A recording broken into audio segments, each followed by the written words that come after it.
Dim dum da na da dim da na na dim dum da na da dim da na dim dum da na dim dum da na da dim da na o da ni da na di da na na o da ni da na di da na da di na da dim dum da na da dim da na dim dum da na da dim.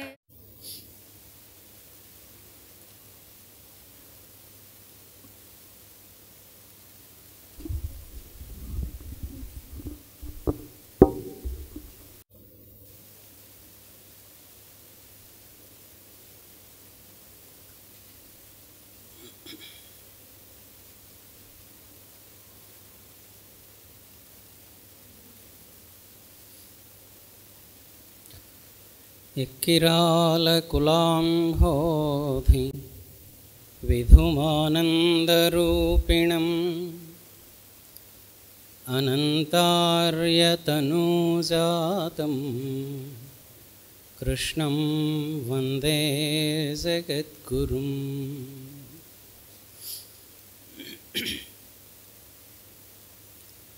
ఇప్పటిదాకా తాతగారి సావిత్రిలోంచి నేను లేని స్థితి కావాలి అన్నటువంటి సూచన ఒకటి వచ్చింది కదా. మన మాస్టర్ గారికి ఏమన్నా కోరికలు ఉండేవా అంటే ఆయనకు కూడా ఒక కోరిక ఉందిట.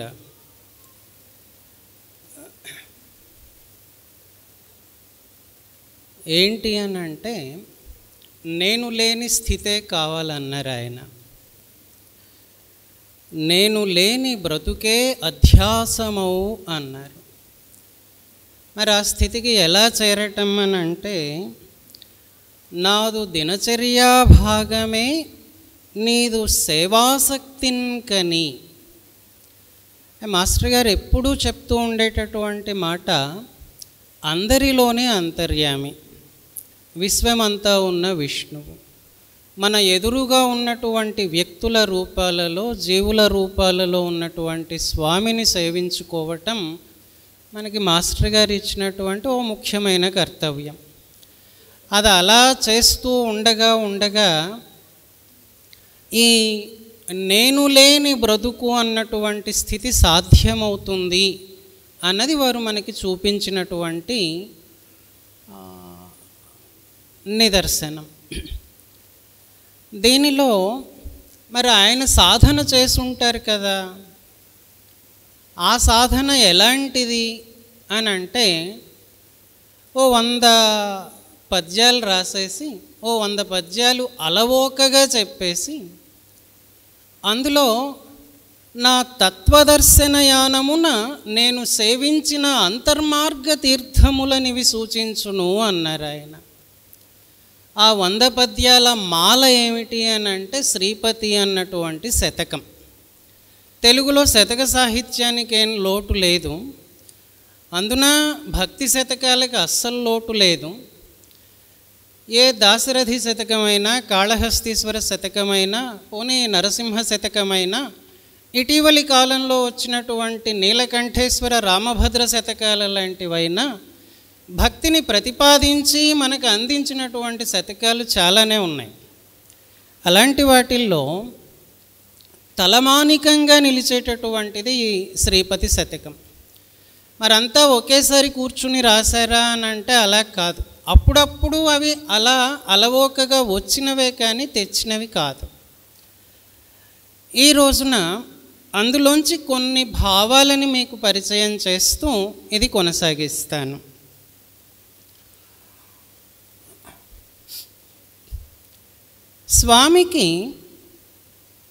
స్వామి ఎవరు? మీరు మనము నమ్మిన దైవం. మరి మాస్టర్ గారికి దైవం ఎవరు అంటే ఎదుట ఎవరున్నారో వారిలోని వారు. నేను లేని బ్రతుకన్నది ఆయన ఇందులో మళ్ళీ చెప్పుకుంటూ వస్తారు. నీవు నేను అన్నటువంటి భేదం లేని స్థితి ఒకటి చెప్తారు. మరి ఆ స్థితికి చేరాలంటే ఎలాగా? నిన్నటి ఉపన్యాసాల్లో మాస్టర్ గారి జీవితంలోంచి చాలా ఉదాహరణలు చెప్పుకుంటూ వచ్చారు. మానవుడిగా వారు ఒక కష్ట సమయంలో ఉన్నప్పుడు నాబోటివాడు ఫోన్ చేసి మందడిగితే ఆయన స్థితి ఏంటి అన్నది నేను పట్టించుకోను, డబడబా నేను చెప్పాల్సింది మాత్రమే చెప్తాను. ఆయన చెప్పాల్సినటువంటిది, ఆయన ఇవ్వాల్సినటువంటి మార్గదర్శకత్వము, మందో ఇంకొకటో మనకు అలాగా అనుగ్రహించేస్తూ ఉన్నారు. మరి ఆ స్థితికి చేరాలి అని అంటే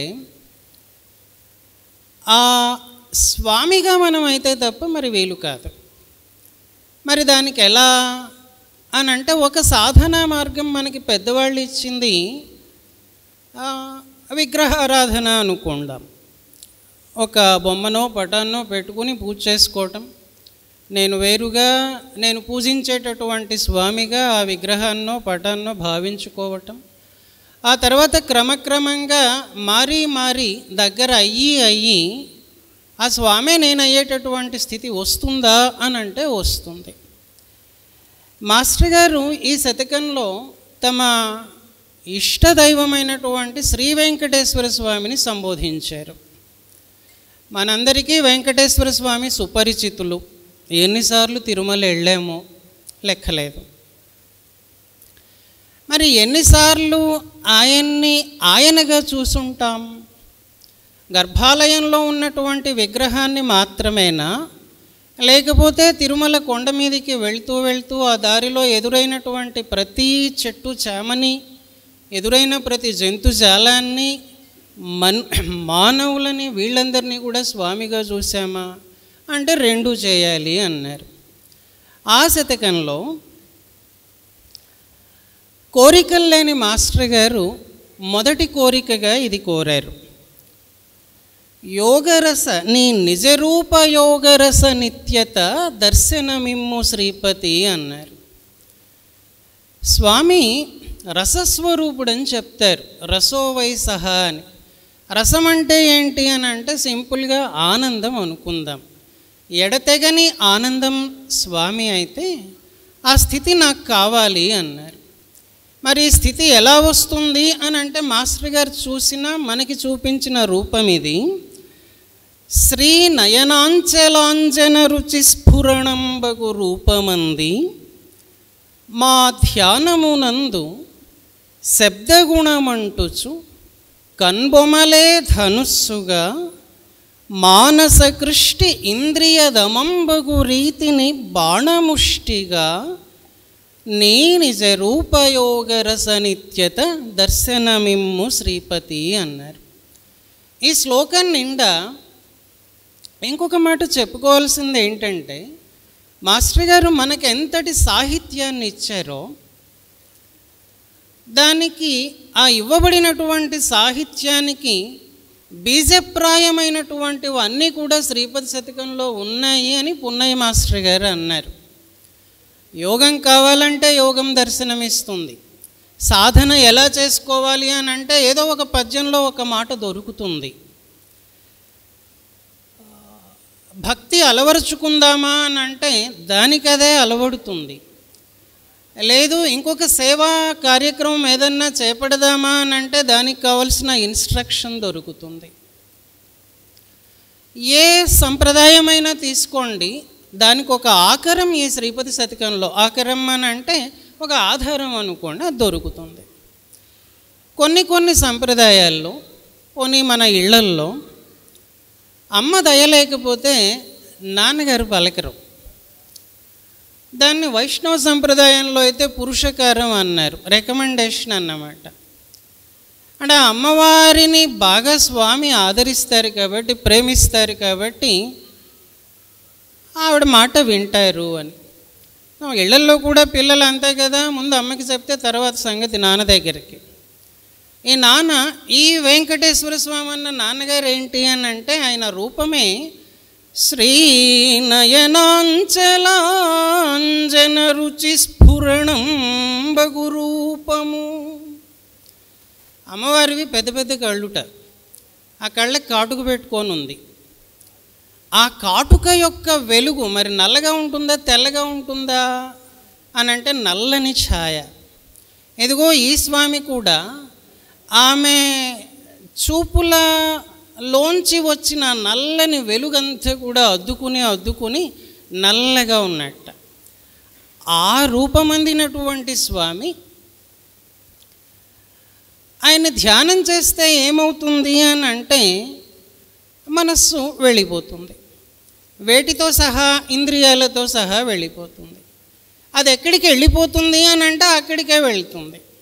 వెళితే ఆ స్థితి ఏం కలుగుతుందో అది నిత్యత. అదిగో ఆ నిత్యతని నాకు ఇవ్వు, ఎడతెగని సాన్నిధ్యాన్ని నాకు ఇవ్వు అని మొదలుపెట్టారు. ఇక ఇందులో ఒక్కొక్కటి మాస్టర్ గారు వెలిబుచ్చినటువంటి భావాలన్నీ ప్రస్తావించుకుంటూ వద్దాం. ఎంతకాలం ఇది? మనం చెప్పుకునేటటువంటి మునులు, దేవతలు, అహస్సు, అహోరాత్రాలు, స్వర్గం ఇలాంటివన్నీ సవ్యంగా ఉన్నంత వరకు, కాలచక్రం కదలిక సాఫీగా సాగిపోతున్నంత వరకు, ఆకాశంబులు నిల్చుదాక ముని దేవాహద్దివంబుల్ ప్రాకారంబుల కాలచక్ర గమనం వ్యాపారమే పారునందాకన్. ఇంకా నిదర్శనం ఏంటనంటే అల్టిమేట్గా చెప్పేది సూర్యచంద్రులు ఉన్నంత వరకు అని చెప్తాం. భాను శశీంద్ర కంజజ సుధాంధ సంఘముల్ నిల్వనౌ లోకశ్రేణికి నిల్చు. ఏం నిలుస్తుంది? నీదు వెలుగే. ఏ వెలుగైతే నీ నుంచి వస్తుందో ఆ వెలుగే నిలుస్తుంది. అంటే ఇవన్నీ కూడా వెలిగి ఉండటానికి, స్థిరంగా ఉండడానికి స్వామి దయ అన్నటువంటి వెలుగు ఒకటి కారణం. నీ వెలుగే తమ లో వెలుగు కాదా అన్నది ఇక్కడ భావం. ఇక ఆయన ఎంత దగ్గరికి తీసుకొస్తారో చూడండి. శ్రీమన్మోహన మోహనాంగ, శ్రీమన్మోహన మోహనాంగ, సుషమా స్నిగ్ధాంబుదశ్యామలా,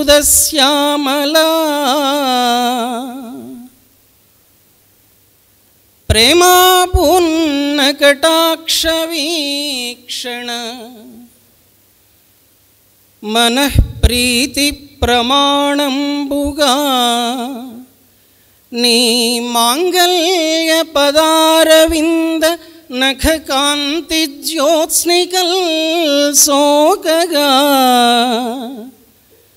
శ్రీమాధుర్య భవన్ మహామహిమ నే సేవించెదన్ శ్రీపతి. శుభప్రదమైనటువంటి రూపం నీది. లక్ష్మీదేవి మనస్సుని, సకల జీవరాశిని ఆకర్షిస్తుంది. ఎలాంటి కాంతి అని అంటే మన పిల్లల గొప్పలు చెప్తూ ఉంటాం చూడండి. మా వాడు ఇలా చేస్తాడు, అలా చేస్తాడు, ఇంత బాగా చదువుతాడు, అంత బాగా ర్యాంక్ తెస్తాడు, చెప్పి అలసిపోయేంత వరకు చెప్తాం కదా. అలాగే స్వామిని ఎన్ని కోణాలలోంచి దర్శింపచేస్తారో. ఇందాక కాటుక కంటి ఛాయ అన్నారు కదా. వర్షించడానికి సంసిద్ధంగా ఉన్నటువంటి నీలమేఘం ఏ ఛాయలో ఉంటుందో అలాంటి కాంతి స్వామినిది. నీ కడగంటి చూపుల్లో పరిపూర్ణమైన ప్రేమ నిండి ఉంటుంది. ప్రేమాపూర్ణ కటాక్ష వీక్షణ. ఒకసారి అంతా స్కానింగ్ చేయటం అన్నమాట. నఖ కాంతి జ్యోత్స్నికల్, ఆయన పాదాల గోళ్ళ నుంచి వెన్నెల్లాంటి కాంతి వస్తూ ఉందిట. ఆ వెన్నెల కాంతి సోకగా, శుభప్రదమైన నీ మహత్వాన్ని నేను సేవిస్తాను, శుభప్రదమైన నీ మహత్వాన్ని మాత్రమే అర్చిస్తాను. శ్రీ మాధుర్య భవన్ మహామహిమనే సేవించెదన్, మహామహిమ నే సేవించెదన్. ఈ కవిత్వాలు రాసేవాళ్ళంతా వ్యంగ్యము అంటారు, ధ్వని అంటారు.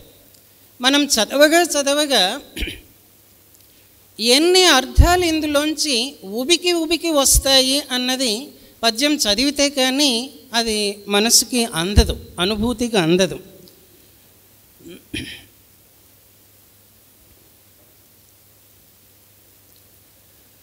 ఈ స్వామి వెలుగు ఎలాంటిది అని అంటే, వేదగ వీణ రసవీచికలన్ పులకండమై పురాణాది కథా ప్రధాన మధువై దురంత కలిసంతరణ ప్లవమై ప్రసూన దామోదరమైన నీ వెలుగునుంచుము హృద్గుహలోన శ్రీపతి. స్వామిని సంబోధించింది శ్రీపతి. మకుటమది శతకంలో, శతకమంతా శ్రీపతి అన్న సంబోధనతోటి ఒక్కొక్క పద్యము ముగుస్తుంది. వేదం అనేటటువంటి గోవు, గోవింద అని అంటుంటాం కదా, ఆ గో శబ్దంలో దానికి ఉన్న అనేక అర్థాలలో వేదము అన్నటువంటిది ఒక అర్థం. వేదం చెప్పిన ప్రకారం చేస్తే, వేదం సరిగ్గా పలికితే ఏమొస్తుంది అని అంటే రసానుభూతి కలుగుతుందిట. వేదాన్ని గోవుగా పోలిస్తే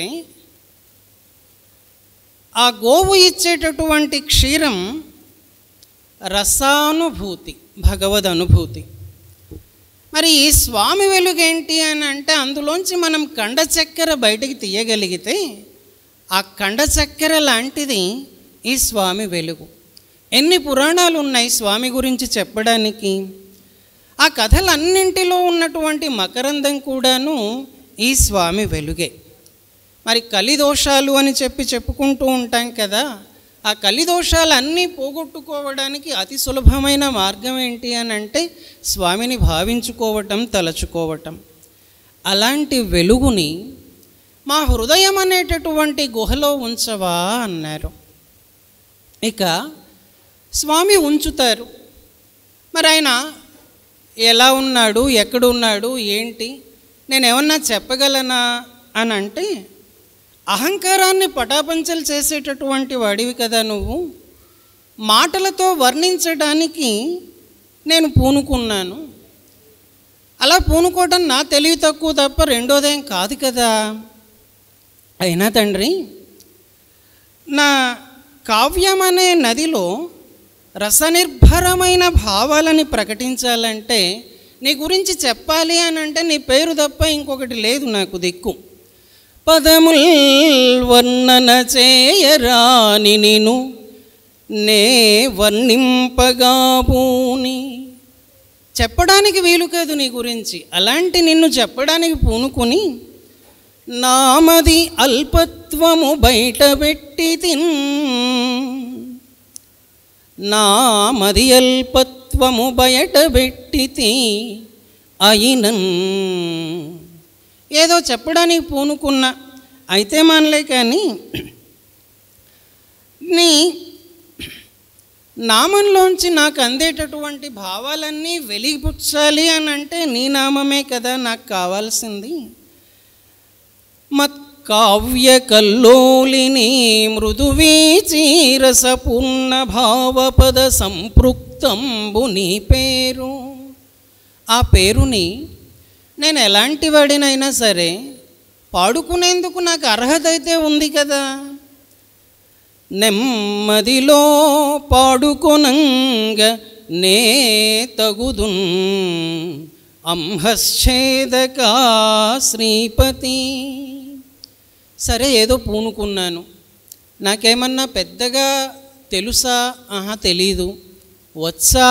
రాదు. నాకేమన్నా ఎక్కువగా పదాలు తెలుసా? వొకాబులరీ ఉందా? లేదు. మద్వాక్ సంపద అల్పము, చాలా తక్కువ తెలుసు నాకు. పోనీ నేనేమన్నా భావించుకోగలనా? అల్పతరము మద్భావము. ఏదన్నా కొద్దో గొప్ప తెలిసింది అని అంటే దాన్ని వ్యక్తం చేసేటటువంటిది కూడాను నాకు తెలీదు, ఆ భావం అసలు అందదు. మరి ఎలా? నీ రూపం ఆనందం అనేటటువంటి రససంపదలో బాగా తడిసిపోయి నా మనస్సును లోబరుచుకుంటుంది.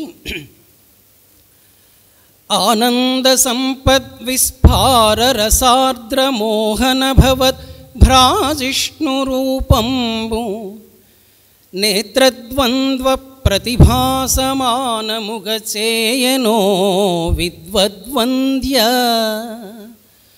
మదీయ కావ్యరచనల్ వీక్షింపవే శ్రీపతి. నేనేదో చిన్నపిల్లాళ్ళగా నీ గురించి చెప్పడానికి పూనుకున్నాను. ఏ రూపమైతే నేను ఇప్పటిదాకా ప్రస్తావిస్తున్నానో నా కావ్య రచనలలోని ప్రతి శబ్దంలో, ప్రతి భావంలో ప్రతిఫలించేలాగా, కన్నులకు కట్టినట్లు ఉండేలాగా చూడవా అని ప్రార్థిస్తూ ఇక ఇలా చెప్పుకుంటూ వస్తారు. స్వామిని వర్ణిస్తారు. ఒకసారి తిరుమలలో ఉన్న స్వామిని భావించుకోండి. మీరు చూసినటువంటి, మనం చూసినటువంటి ఏ దర్శనమైనా సరే, విఐపి దర్శనం తప్ప. నీ కౌసేయము, కౌసేయము అని అంటే ఆయన కట్టుకున్నటువంటి పీతాంబరం. నీ కౌసేయము బాలభాను కిరణ స్నిగ్ధ ప్రభాచారు వీచీకమ్రంబయి. ఆయన పచ్చటి పీతాంబరం కట్టుకుంటాడట. దాని కాంతి ఎలా ఉంటుంది అని అంటే ఉదయ సూర్యుడి కాంతితోటి అది ప్రకాశిస్తుంది. ఆ కాంతులు ఎంతవరకు మనల్ని లోగొంటాయి అని అంటే గోదావైభవంలో మనసు వంటి మునిగిపోయాను అంటారు మాస్టర్ గారు. అలాంటి వ్యక్తీకరణ ఆత్మస్థాయి వరకు కూడా ఆ కాంతి, స్వామి కట్టుకున్నటువంటి బట్ట నుంచి వచ్చే కాంతి లోబరుచుకుంటుందిట అని అంటే అలాగ చూడండి అని మనకిస్తూ ఉన్నటువంటి సజెషన్. ఆత్మదఘ్న సుషమా శ్రీమంతమై. ఆయన కంఠంలో పూలమాలలు ఉంటాయి కదా, అవన్నీ భక్తులు సమర్పించినటువంటి మాలలే కదా, అవి అలాగా కిందికి ఆ పీతాంబరం అంచుల దాకా వ్యాపించి ఉంటాయి. తోమాల సేవ నాడు స్వామిని చూడండి. కింకరానీకానీత సుమావళి పరిమళోన్నిద్ర ప్రబుద్ధాంచల స్వీకారంబున నిల్చి. అవి కూడా ఈ పీతాంబరం అంచుదాకా అలాగా కిందికి దిగితే వాటి నుంచి ఒక రకమైన సుగంధం వస్తుంది కదా, ఆ సుగంధం పీల్చుకోవడానికి ఈ పీతాంబరం అంచు, పంచ అంచు అలా కొంచెం పైకి లేచినట్టుగా ఉందిట. ఒకసారి భావించి చూడండి, ఈ పద్యంలో చెప్పినటువంటి వర్ణన ఎంత ఆనందంగా ఉంటుందో. నీ కౌసేయము బాలభాను కిరణ స్నిగ్ధ ప్రభాచారు వీచీకమ్రంబయి ఆత్మదఘ్న సుషమా శ్రీమంతమై కింకరానీకానీత సుమావళి పరిమళోన్నిద్ర ప్రబుద్ధాంచల స్వీకారంబున నిల్చి నా మనసు తృప్తిన్ గూర్చెడిన్ శ్రీపతి. ఇలాంటి స్వామి గురించి మనం ఏం మాట్లాడుకుంటాం అనంటే, ఎంత మాత్రమున ఎవరు తలచిన అంత మాత్రమే నీవు. ఒక ఆయనేమో ఆయన విష్ణుమూర్తి అంటాడు, ఒక ఆయనేమో కాదు శక్తి రూపం అంటారు, ఒక ఆయనేమో ఇంకొక దేవతా రూపం అంటారు, సుబ్రహ్మణ్య స్వామి అంటారు. ఇలా ఎవరికి ఏది అందితే ఆ రూపంలో వెంకటేశ్వర స్వామిని భావించే వాళ్ళం ఉన్నాం. అలాగే స్వామిని అందుకోవడానికి నేను తర్కం పట్టుకుంటే సరిపోతుందా, యోగం పట్టుకుంటే సరిపోతుందా, పోనీ వేదాంతం అంతా అధ్యయనం చేస్తే సరిపోతుందా, ఇలా అంతా దంచి కొట్టి నాలాంటి ఏమీ తెలియనటువంటి వాడిని బాగా భయపెడుతున్నారయ్యా పండితులంతాను, ఇదేమన్నా బాగుందా? మరి ఇంత హడావుడెందుకు? తర్కం బంచును యోగశాస్త్రమని వేదాంతం బటంచున్ మతుల్ కార్కస్యోద్ధతి శుష్కమౌ తెలుగులన్ కాంక్షించి. మాస్టర్ గారు చాలా సందర్భాల్లో చెప్తూ ఉంటారు, మన పాండిత్యంతో పెద్దగా ఉద్ధరించేది ఏమీ ఉండదు, పాండిత్యం కన్నా పామర మార్గమే మేలు అని చెప్పి. ఆ తెలివంతా కూడా శుష్కమైనది అని, అంటే పాండిత్య ప్రకర్ష కోసం మనం చేసేటటువంటిదంతా వృధా అని చెప్పి ఈ పద్యంలో సజెస్ట్ చేస్తూ, నిన్ను చూచుటకు ఇంత ఆర్భాటమా శ్రీపతి అన్నారు. అంటే సాధన చేసుకుంటూ ఉండగా మాస్టర్ గారికి మనం నమస్కారం చేస్తాం. కొత్తలో అయితే అల్లంత దూరం నుంచి చేస్తారు, కొంచెం ముందుకు వచ్చి చేస్తారు, ఇంకొంచెం ముందుకు వచ్చి చేస్తారు. ఈ పిల్లల్ని, చిన్నపిల్లల్ని చూడండి, ఆయన భుజాల మీదకి ఎక్కి ఆడుకునేటటువంటి పిల్లలు చాలామంది ఉన్నారు. ఎలా వస్తుంది అంత సాన్నిహిత్యం? వచ్చింది అనుకుందాం, వస్తే మాస్టర్ గారితో మేళమాడేటటువంటి ధైర్యం ఉంటుందా? ఉన్నది, చాలామంది పిల్లలకు ఉన్నది. మరి సాక్షాత్తు శ్రీ వెంకటేశ్వర స్వామితో మేళమాడేటటువంటి ధైర్యం ఈ కవికి ఉన్నదా అంటే ఉంది. ఏవానింగుని యుద్ధరించుటకు నీవీ కొండపై నెక్కితో దేవా, ఎంత మోటువడివయా నువ్వు, ఎవరిని ఉద్ధరించడానికి ఇన్ని కొండలెక్కి కూర్చున్నావు? మరి ఆవిడేమో కింద ఉన్నది కదా అలిమేలి మంగాపురంలో, ఆవిడ ఎలా వస్తుంది? 7 కొండలు రోజు పైకెక్కి రావాలని అంటే కుదురుతుందా?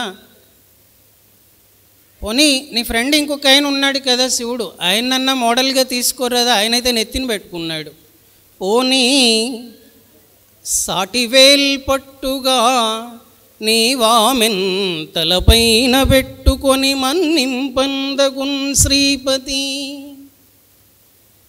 అంటే మన సాధనలో కూడాను నిత్య జీవితంలో అర్ధాంగిని ఎలా చూడాలి అన్నటువంటి భావం కూడా ఇందులో వ్యక్తమవుతూ ఉన్నది. ఇక బుజ్జి మాస్టర్ గారు చిన్నప్పుడు ఇంటికి వస్తూ ఉంటే ఆయనకి పాలు ఇచ్చేవాళ్ళు ఇంట్లో. ఆయనకి అప్పట్లో దట్టమైన మీసాలు ఉండేవి. పాలు తాగుతూ ఉంటే ఆ మీసాల మీద ఈ పాల చుక్కలు కొంచెం నిలబడేవి.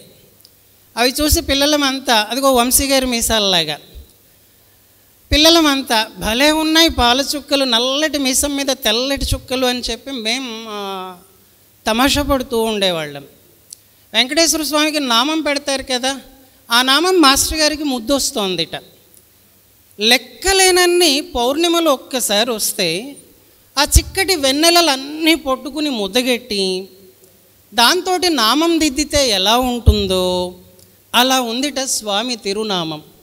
ముసరుచు కోటి పూర్ణిమలు మూగి ఒకే పరి చిక్కనై వెసమసగొన్న ఆ తరిపి వెన్నెల ముద్దలు దిద్దినట్లు నీ ముసి నవ్వు మోమునకు ముద్దులు గూర్చెడి ఊర్ధ్వపుండ్రముల్. అక్కడితో ఆగలేదు. ఆ ఊర్ధ్వపుండ్రాలు, ఆ నిలువు నామాలు కాంతి విసురుతూ ఉన్నాయట. ఆ ఊర్ధ్వపుండ్రాలు విసిరేటటువంటి కాంతి నా హృదయ వేదనను బాపెడుగాక అన్నారు మాస్టర్ గారు ఇక్కడ. సరే, మాస్టర్ గారి నిత్య జీవితంలో మనం చూసేటటువంటి ఒక అంశం ఇది. ఆయన ఎక్కడో కొంచెం విశ్రాంతి తీసుకుంటూ ఉంటారు. నాబొంట్లి వాళ్ళకి బోల్డ్ సమస్యలు, మనకి సమస్య కాందేది అసలు. ఎన్ని సమస్యలో ఆయన దగ్గరికి వెళ్తాయి.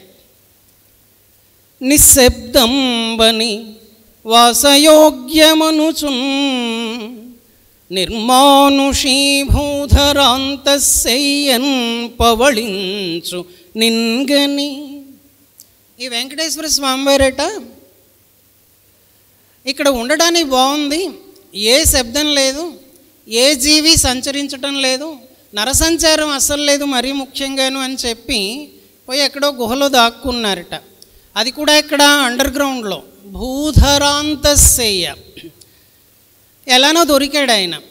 జనుల్ తండోపతండంబులు, గుంపులు గుంపులు వెళ్ళిపోయారు. వెళ్తూ ఉన్నాం.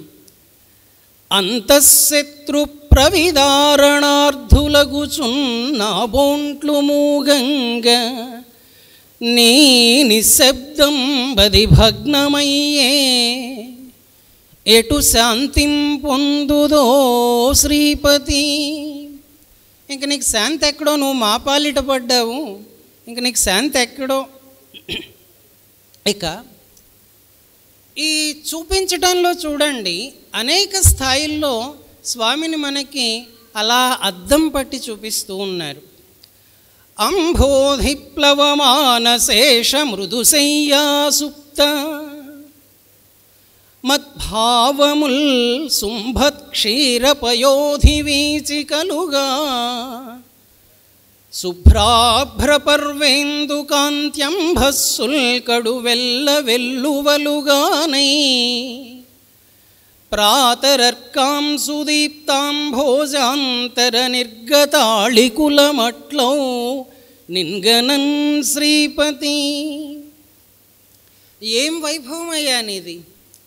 నాకు మాటలు రావన్నాను కానీ ఏదో అలా రేఖామాత్రంగా నిన్ను చూసిన తర్వాత భావం రాదన్నాను కానీ ఇదిగో నిన్ను చూసిన తరువాత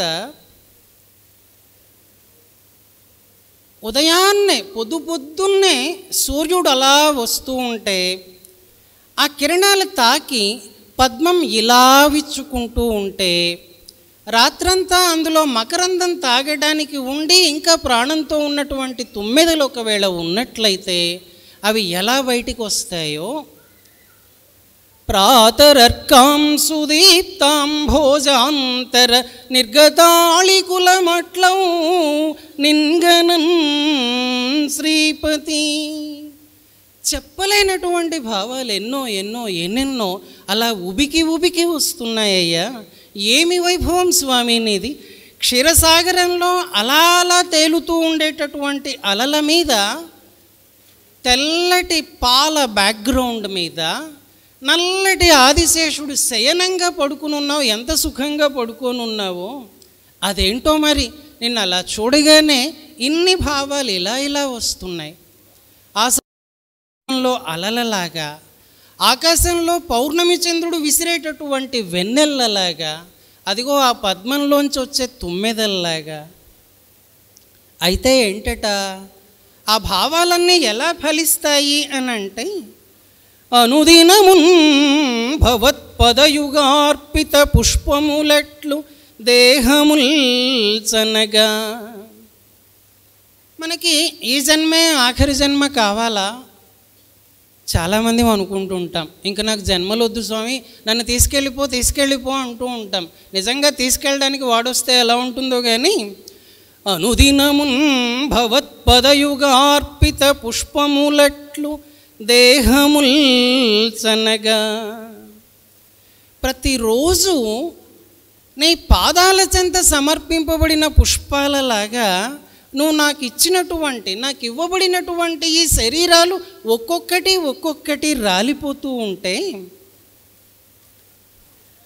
త్వదంగణార్చకునిలాగున సత్ఫలభుక్తి కాంక్ష నేనును భవదాలయమున వినూత్న కుతూహలమొప్ప వేచితిన్. నువ్విచ్చిన జన్మల లెక్క నాకు తెలియదు కానీ ఆ ఒక్కొక్కటి వస్తూ ఉంటే తీసుకుంటూ నీ గుడిలో ఒక పూజారి ఉన్నాడు, చాలా సన్నిహితంగా ఉన్నాడు. రోజు నిన్ను తాకుతాడు, రోజు నీకు స్నానం చేయిస్తాడు, వస్త్రం కడతాడు, బొట్టు పెడతాడు. ఆయన మనస్సు మాత్రం అక్కడ ఉండదు, ఏదో ఫలం మీద ఉంటుందనుకో. అలా ఉన్నటువంటి పూజారిలాగా ఇన్ని జన్మలు గడిపేశానయ్యా నేను. నీకెంత దగ్గరగా ఉండి ఏం లాభం? అది కాదు కానీ ఇంకో మాట చూద్దాం. మనసు ఫలాళి వీడి చరణంబుల చేరగ చూడు శ్రీపతి. అంతే దగ్గరగా ఉండని. ఏవో ఏవో కోరికల మీద నా మనస్సు నిలబడితే దాన్ని వదిలేసేసి నీ చరణాలని చేరేలాగా చూడవయ్యా. చేరాం. ఇక చూడండి, అదేదో చెప్తారు చూడండి, కొడుకు దూరదేశం వెళ్ళాడు. ఈ తల్లికి కన్ను మూసుకున్నా కన్ను తెరిచినా కొడుకే కనిపిస్తాడు. రివర్స్లో కూడా పాసిబుల్, మనం పెంచుకున్న సంఘాన్ని బట్టి, ఉన్న అనుబంధాన్ని బట్టి. కళ్ళు మూసుకుంటే చాలు నీ రూపం కనిపిస్తుంది. కనులన్ మూసిన శంఖ చక్ర వరసాంగ స్ఫార కౌమోదకి వనమాలాభయ దివ్య చిహ్నిత రుచుల్. కళ్ళు మూసుకుంటే చాలు స్వామి, అనుక్షణం నీ రూపం నాకు నిలబడుతుంది. ఎక్కడ నిలబడుతుంది అని అంటే నా ప్రాణంలో నిలబడుతుంది. అపూర్వంగా కనిపిస్తుంది, ముచ్చటగా కనిపిస్తుంది. నీకున్న శంఖం చక్రం, ఆ గొప్పదైనటువంటి నీ విల్లు, కౌమోదికి అనేటటువంటి నీ బంగారు గద, నీ వనమాల, వరదాభయ ముద్ర, ఇవన్నీ కూడా కనిపిస్తాయి. వాటి దివ్యకాంతిలో చెప్పడానికి ఎలా, ఏం చెప్పేది నేను పోలిక అని అంటే, వర్షాబ్ద గర్భంబునందున బాలారుణరశ్మి మంజులముగా తూగాడు పీతాంబరంబు. చాలలేదు, తనివి తీరలేదంటాం చూడండి. ఇవన్నీ కనిపించిన తర్వాత ఆ పీతాంబరం కూడా కనిపిస్తోంది. ఎలా కనిపిస్తోంది అని అంటే, వర్షించడానికి సిద్ధంగా ఉన్నటువంటి మేఘం ఒకటి ఉంటే, ఆ మేఘం మధ్యలో నుంచి తొంగి చూసేటటువంటి ఉదయ సూర్యుడిని మనం భావించుకోగలిగితే ఆ కాంతి ఎలా ఉంటుందో అలాంటి కాంతితో ఎంత వయ్యారంగా కనిపిస్తోందో నీ పీతాంబరం.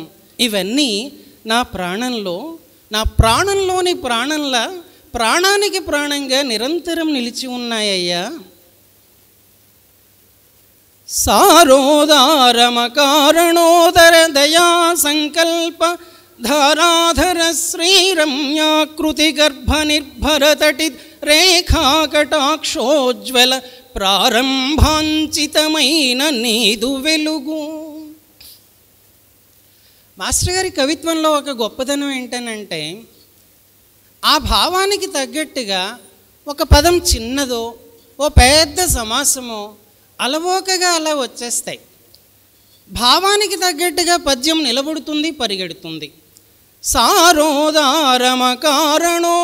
దయా సంకల్ప ధారాధర శ్రీరమ్యాకృతి గర్భ నిర్భరతటి రేఖాకటాక్షోజ్వల ప్రారంభాంచితమైన నీదు వెలుగు. ఆ వెలుగు గురించి చెప్తూ వచ్చారు కదా ఇప్పటిదాకా. ఆ వెలుగు మమ్మల్ని రక్షిస్తూ ఉంటుంది. మా బుద్ధికి లక్ష్యమైనటువంటిది ఆ వెలుగే.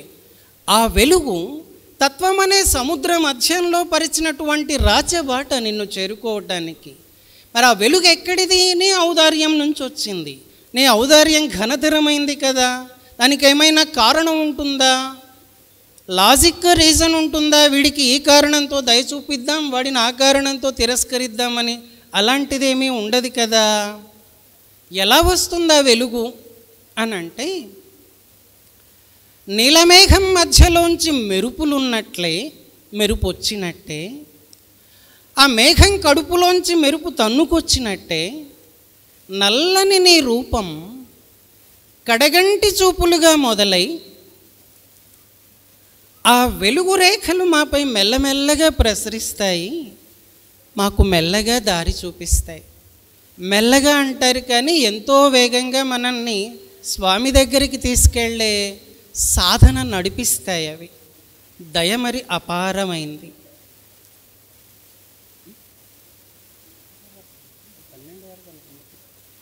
సరే, మనం తర్కించుకుంటూ ఉంటాం కదా, స్వామి ఉన్నాడా లేదా?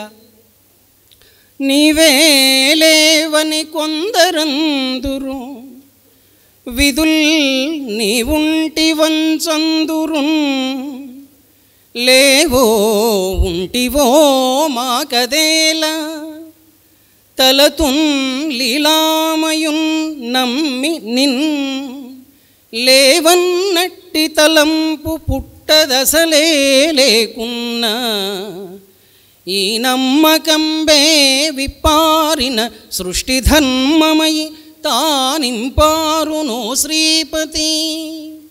నువ్వు ఉన్నావో లేవో అదంతా నాకెందుకు కానీ ఆ గోల. నిజంగా నువ్వు లేకపోతే నువ్వు ఉన్నావా లేవా అనేటటువంటి ప్రశ్న కూడా మనకి రాదు. ఆ ప్రశ్న పుట్టింది అని అంటే నువ్వు ఉన్నట్టే.